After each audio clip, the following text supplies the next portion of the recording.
Shalom saudara-saudara yang dikasihi Tuhan.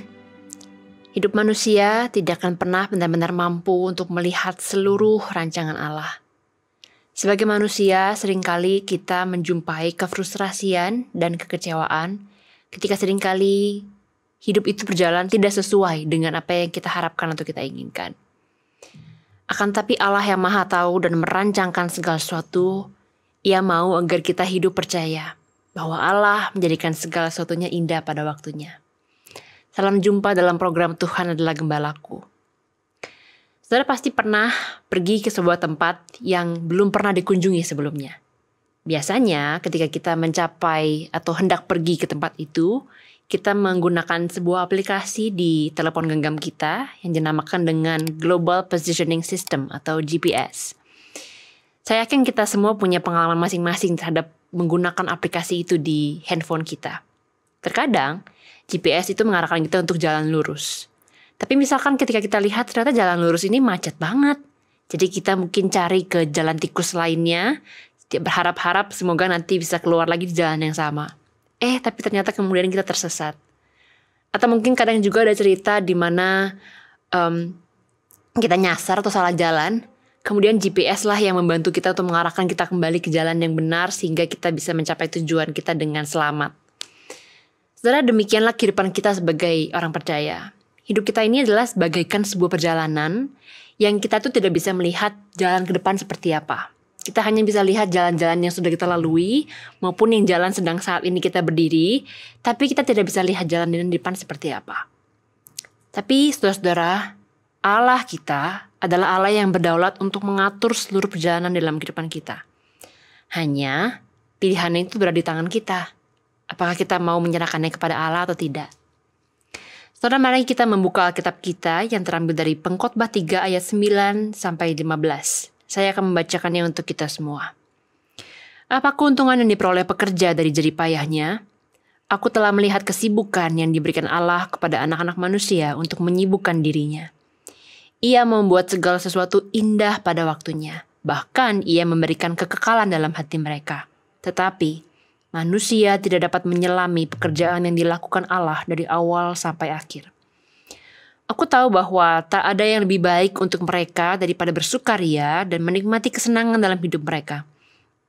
Juga bahwa setiap orang dapat makan minum dan menikmati kesenangan dalam segala jerih payahnya. Itulah pemberian Allah.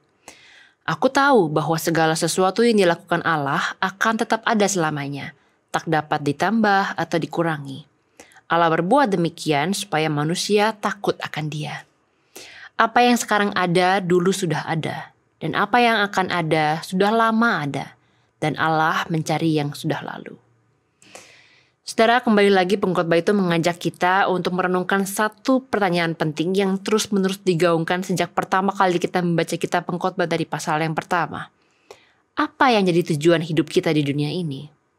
Di ayat 9 Pengkhotbah mempertanyakan, apa keuntungan yang diperoleh pekerja dari jerih payahnya? Apa keuntungan dari segala kesibukan yang Allah berikan kepada manusia? Pengkhotbah itu menjawab di ayat 11 sebagai salah satu ayat yang mungkin kita sudah sangat familiar. Allah itu membuat segala sesuatunya indah pada waktunya. Masih tersambung dengan rangkaian waktu yang telah dituliskan dalam ayat 1 hingga 8, pengkhotbah itu ingin menyatakan kepada kita bahwa segala waktu atau musim kehidupan yang Allah tetapkan untuk terjadi dalam kehidupan manusia, semuanya itu indah di mata Allah. Sebab Ia yang merancangnya tidak pernah salah, semua itu berjalan persis sesuai dengan rencananya. Kemudian pengkhotbah melanjutkan dengan mengatakan bahwa bahkan Allah atau Ia memberikan kekekalan dalam hati manusia. Bagian ini terkait dengan ayat 14. Pengkhotbah itu ingin menyatakan kepada kita bahwa semua yang diizinkan Allah terjadi itu semua akan tetap ada untuk selamanya. Bahkan untuk peristiwa-peristiwa yang mungkin kita sudah melupakannya, tapi semuanya itu terhitung bagi Allah dan tetap kekal di mata Allah. Dalam hal ini pengkhotbah itu sedang menyatakan kepada kita bahwa Allah itu menyatakan apa itu artinya kekekalan kepada manusia. Supaya manusia itu bisa memahami, oh ternyata ada yang namanya kekekalan. Tapi kemudian pengkhotbah melanjutkan bahwa kita tuh tidak bisa memahami pekerjaan Allah dari awal hingga akhirnya. Meskipun pengkhotbah telah menelusuri semua pekerjaan yang Allah berikan kepada manusia di bawah matahari, akan tetapi ia tetap saja tidak mampu untuk memahami pekerjaan Allah dari awal hingga akhir. Dan itulah juga yang kita alami, saudara-saudara. Sekalipun kita sudah sekian lama menjadi orang percaya, kita mungkin sampai sekarang masih belum bisa mengerti sepenuhnya tentang rancangan Allah di dalam karya penciptaan, di dalam semua karyanya bagi kita. Terkadang kita bisa saja mempertanyakan, kenapa ya Allah mengizinkan ini semua terjadi? Pengkhotbah itu melanjutkan di ayat 12-15 dengan 2 unit permulaan yang mengatakan aku tahu. Unit aku tahu yang pertama itu tertulis di dalam ayat 12-13. Dia menjelaskan bahwa kehidupan yang Allah berikan itu adalah pemberian Allah. Dan segala hal yang kita bisa nikmati di dunia ini itu adalah hak istimewa yang Allah berikan kepada kita untuk kita nikmati. Dan Allah ingin supaya kita menikmatinya dengan ungkapan syukur. Aku tahu yang kedua itu terdapat di ayat 14-15. Itu menjelaskan tentang tujuan Allah menciptakan kehidupan kita seperti ini. Ayat 14 mengatakan bahwa semua rancangan Allah itu akan tetap ada untuk selamanya, tidak bisa ditambah, tidak bisa dikurangi. Dan pengkhotbah itu sedang menyatakan kepada kita 3 hal. Yang pertama, rancangan Allah itu permanen, tidak mungkin gagal. Yang kedua, rancangan Allah itu efektif dan lengkap dan tidak ada karyanya yang bisa diabaikan. Yang ketiga, tindakan Allah itu sepenuhnya aman, tidak ada pihak manapun yang bisa menghancurkan rencana Allah. Oleh karena ketiga hal inilah seharusnya membawa kita pada rasa takut akan Tuhan. Bukan rasa takut seperti takut pada sesuatu hal yang menyeramkan, melainkan membawa kita pada rasa hormat dan kagum akan Allah yang mengatur rancangan kehidupan manusia sedemikian rupa dengan begitu rapih dan teraturnya. Di ayat 15 ada istilah Allah mencari yang sudah lalu. Dan ini menjelaskan bahwa Allah itu bukan hanya melihat kepada masa kini dan masa ke depan, tapi semua perbuatan manusia di masa lampau, bahkan hal-hal yang kita sudah lupa sekalipun, semuanya tercatat oleh Allah dan Ia akan hakimi pada akhirnya nanti. Tidak ada satupun dari masa lalu setiap manusia yang bisa dilupakan oleh Allah. Pada akhirnya kita semua akan diperhadapkan dengan penghakiman dan semua perbuatan kita dihitung di hadapan Allah. Oleh karena itu saudara, meskipun seringkali kita tidak memahami bagaimana dunia ini bekerja, dan kita menghadapi begitu banyak tantangan dalam kehidupan kita, dan kita seringkali mempertanyakan apa yang jadi rancangan Allah sebenarnya, Allah itu hanya ingin supaya kita memiliki hati yang mau takut akan Tuhan. Takut akan Tuhan artinya kita belajar untuk menyerahkan seluruh rancangan kehidupan kita ke dalam tangan Allah yang berdaulat dan menjadikan Allah sebagai Tuan atas seluruh kehidupan kita.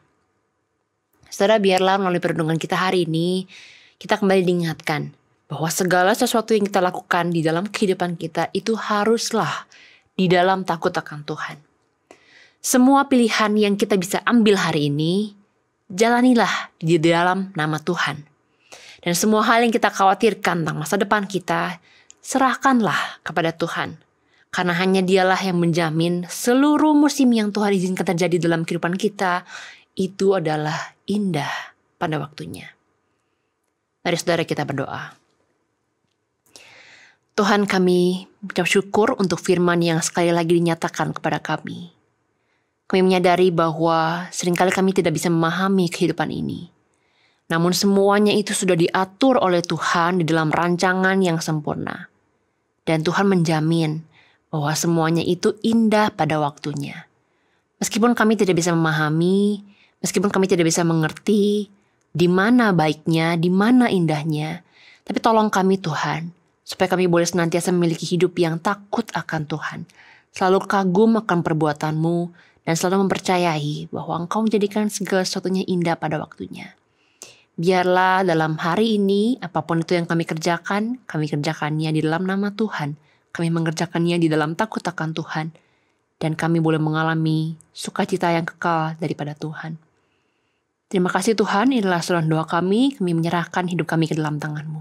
Dalam nama Tuhan Yesus kami berdoa dan kami ucap syukur. Amin.